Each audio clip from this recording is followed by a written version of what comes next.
Praise the lord. దేవుని స్తోత్రం కలుగునుగాక. దేవుని బిడ్డలారా, ఉదయకాల సమయమున మీ అందరికీ నా శుభవందనాలు తెలియజేస్తున్నానండి. ప్రతి ఉదయకాలం ఈ విధంగా దేవుడిచ్చిన వాగ్దానంతో మీ ముందుకు వచ్చే కృపను దేవుడు మాకు ఇస్తున్న విధానాన్ని బట్టి నేను దేవునికి స్తుతులు చెల్లిస్తూ ఉన్నానండి. హల్లెలూయా, హల్లెలూయా. దేవుని బిడ్డలారా, ప్రతి దినం వాగ్దానం చూస్తూ ప్రార్థనలు ఏకీపించి దినమును ప్రారంభించే కృపను దేవుడు తన బిడ్డలైన మీకు ఇస్తున్న విధానాన్ని బట్టి దేవునికి స్తుతులు చెల్లిస్తున్నామండి. దేవుని బిడ్డలారా, మీ అందరి కొరకు ప్రతి దినం ప్రార్థిస్తూ ఉన్నాం. మీ అవసరతల కొరకు ప్రార్థిస్తున్నాం. దేవుడు ఇంకను మిమ్మల్ని దీవించాలని ప్రతి ఒక్కరి కొరకు కూడా అనుదినము మేము మా సంఘము ప్రార్థిస్తున్నామండి. హల్లెలూయా, హల్లెలూయా. దేవుని బిడ్డలారా, ఈ ఉదయకాలం ఒక చక్కటి వాగ్దానమును దేవుడు మనకిస్తూ ఉన్నారు. ఆ వాగ్దానమును నేను చదువుతున్నాను. కీర్తనలు 81:16 చరణమును మనం చదువుకుందామండి.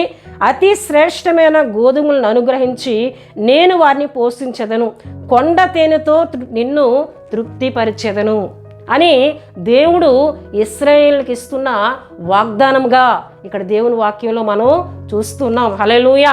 దేవుని బిడ్డలారా, ఈ కీర్తన మనం జ్ఞాపకం చేసుకున్నట్లయితే ఇది ఆసాపు రచించిన కీర్తనగా దేవుని వాక్యంలో మనం చూస్తున్నాం. ఆసాపు ఒక లేవీయుడు, ఒక గాయకుడు. దేవుని బిడ్డలారా, ఇశ్రాయేలు కానానుకు ప్రయాణం అవుతున్నప్పుడు వారితో ఉన్న ఒక గాయకునిగా దేవుని యొక్క వాక్యంలో మనం చూస్తున్నాం.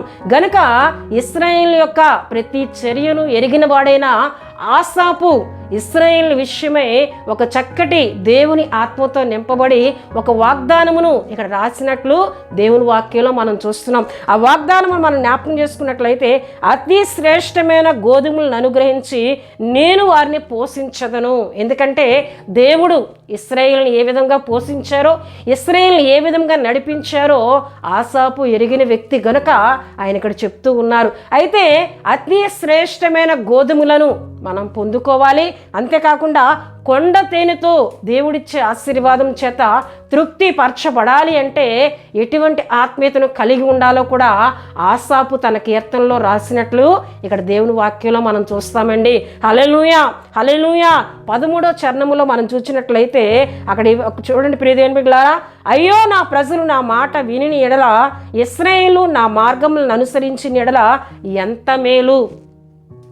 అయ్యో నా ప్రజలు నా మాట విని ఎడల, ఇశ్రాయేలు నా మార్గములను అనుసరించిన ఎడల ఎంత మేలు అని ఇక్కడ ఆసాపు చెప్తూ ఉన్నాడు. అంతేకాకుండా 11లో మనం చూసినట్లయితే అయినను నా ప్రజలు నా మాట ఆలకింపకపోయిరి, ఇశ్రాయేలు నా మాట వినకపోయిరి, కాబట్టి వారు తమ స్వకీయ ఆలోచనలు బట్టి నడుచుకున్నట్లు వారి హృదయ కాఠిన్యమునకు నేను వారిని అప్పగించితిని అని ఇక్కడ దేవుడు ఏమంటే ప్రియ దేవుని బిడ్డలారా ఆసాపు ద్వారా మాట్లాడుతున్నట్లు దేవుని వాక్యంలో మనం చూస్తున్నాం. అయితే అతి శ్రేష్టమైన గోధుమలను అనుగ్రహించి నేను వారిని పోషిస్తానంటున్నారు, కొండ తేనెతో తృప్తిపరుస్తానని దేవుడు అంటున్నారు. మరలా హృదయ కాఠిన్యమునకు అప్పగించడం ఏంటి? ప్రజలు నా మాట వినట్లేదని దేవుడు మాట్లాడడం ఏంటి ఆసాపు ద్వారా అని చాలామందికి ఆలోచన కలగొచ్చు దేవుని బిడ్డలారా. అయితే అతి శ్రేష్టమైన గోధుమలను అనుగ్రహించి నేను వారిని పోషించాను. అదే రీతిగా నా పోషణలో, నా సంరక్షణలో నా ప్రజలు ఉండాలి అంటే వారు నా మాట వినాలి.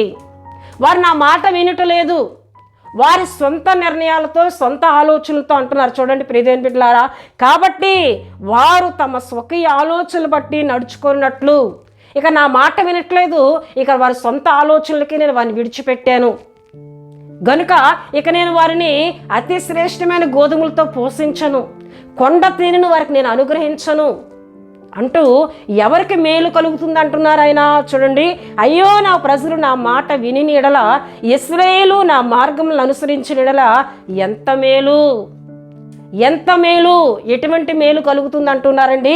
అప్పుడు నేను వేగరమే వారి శత్రువులను అనగదొక్కెదను, వారి విరోధులను కొట్టుదును, యెహోవాను ద్వేషించు వారికి లొంగుదురు, వారు కాలము శాశ్వతంగా నుండును అంటూ అతి శ్రేష్టమైన గోధుమలను అనుగ్రహించి నేను వారిని పోషిస్తాను, కొండ తేనెతో నేను వారిని పోషిస్తాను. ఎప్పుడండి?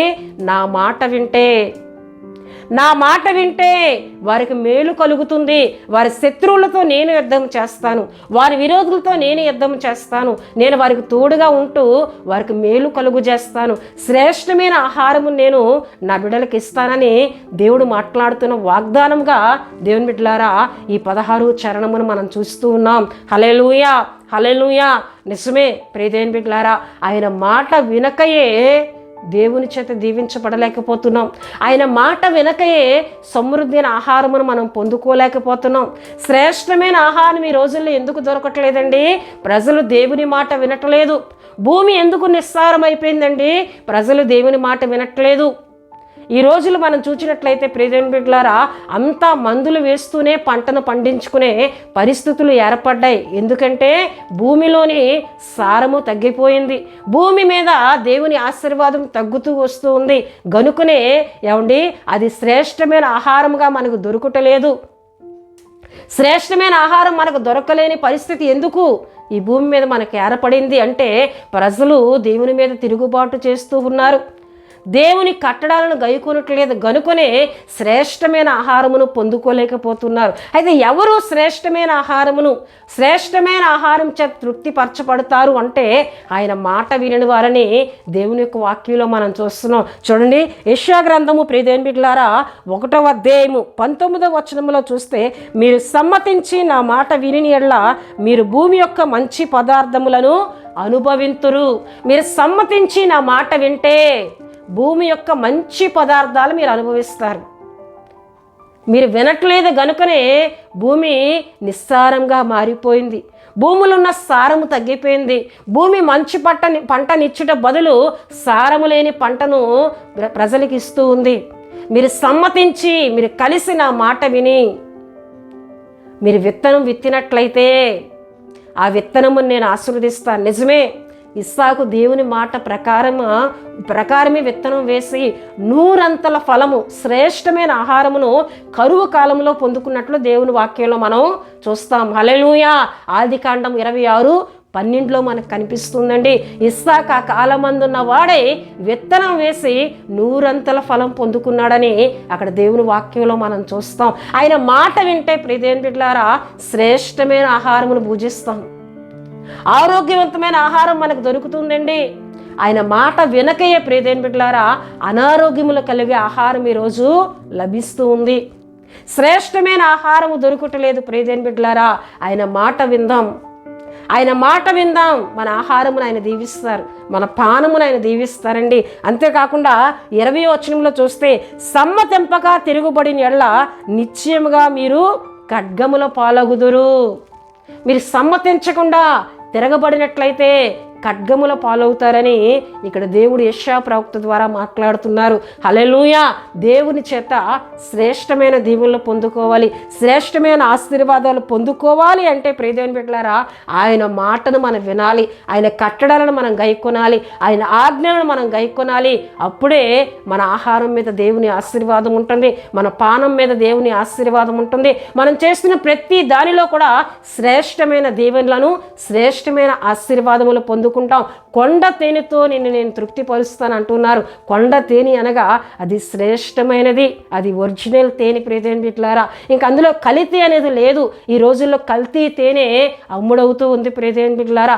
ఆయన మాట మనం విన్నట్లయితే కొండ తేనెతో మనల్ని తృప్తిపరుస్తానని ఉదయకాల సమయంలో దేవుడు మాట్లాడుతూ ఉన్నారు. అతి శ్రేష్టమైన గోధుమలను అనుగ్రహించి నేను వారిని పోషిస్తాను, కొండ తేనెతో నేను వారిని తృప్తిపరుస్తానని దేవుడు మాట్లాడుతున్నారు. ఎప్పుడండి? ఆయన మాట మనం వినాలి, ఆయన మాట మనం వినాలి, ఆయనకు మనం లోబడాలి, ఆయన కట్టడాలను గైకొనాలి, ఆయనను మనం గౌరవించాలి, ఆయనను మనం మహిమపరచాలి. అప్పుడే దేవుని చేత మనం దీవెనను పొందుకుంటాం. మనం చేసే ప్రతిదీ కూడా శ్రేష్టమైనదిగా దేవుడు ఆశీర్వదిస్తారు. నువ్వు చేసే ప్రతి పనిలో కూడా దేవుని ఆశీర్వాదం ఉంటుంది, తృప్తి అనేది నీకు కలుగుతుంది. నువ్వు ఏ పని చేసినా దేవుని చేత తృప్తి పరచబడతావు. గనుక ఇటువంటి వాగ్దానములున్న ప్రతి దీవెన ఆయన మాట విని పొందుకుందాం. దేవుడు తన మాటలను, తన వాగ్దాన దీవెనలను మన వినికిల్లో ఆశీర్వదించునుగాక. దేవుని బిడ్డలారా, ఈ వాగ్దానం విన్న మీ అందరి కొరకు నేను ప్రార్థిస్తున్నాను. ప్రతి ఒక్కరూ కండ్లు మూసుకొని తల వంచి ప్రార్థనలో ఏకీభవించాలని ప్రభు పేట తెలియజేస్తున్నానండి. మహాపరిశుద్ధుడివైన తండ్రి, ప్రేమ కలిగిన యేసయ్యా, మీకు స్తోత్రములు చెల్లిస్తున్నాను నాయన. ఉదయకాలం చక్కటి వాగ్దానం ద్వారా మా అందరితో మీరు మాట్లాడారు. శ్రేష్టమైన ఆహారమును మాకు ఇచ్చే దేవుడు అయా, శ్రేష్టమైన దేవుళ్ళు ఇచ్చి మమ్మల్ని పోషించే దేవుడు, కొండ తేనెతో తృప్తి పరుస్తాను అంటున్నాం. అంటే మేము తలపెడుతున్న వాటన్నిటిలో తృప్తిని మేము చూడగలమని, ఆశీర్వాదం మేము చూడగలమని మాట్లాడుతున్నారు. ఇవన్నీ మేము పొందుకోవాలంటే మీ మాటను మేము వినాలయ్యా. మేము సమ్మతించి నీ మాట వింటే భూమి యొక్క మంచి పదార్థములను మేము అనుభవిస్తామని మాట్లాడుతున్నారు. గనుక ఈ వాగ్దాన మాటలు విన్న ప్రతి ఒక్కరూ కూడా నీ మాట వింటూ మిమ్మల్ని గౌరవిస్తూ ప్రభువా, ఈ వాగ్దానములను ప్రతి దీవెన పొందుకోవడానికి సహాయం చేయండి. దినమంతా కూడా నీ బిడ్డలకి నీ కృప, మీ కాపుదల, మీ సంరక్షణ తోడు అనుగ్రహించమని అపవాది క్రియలను లయపరిచి ప్రతి ఒక్కరి చుట్టూ మీ కంచి కాపుదల తోడుగా ఉంచండి. రాకపోకల్లో మీరు తోడుగా ఉండండి.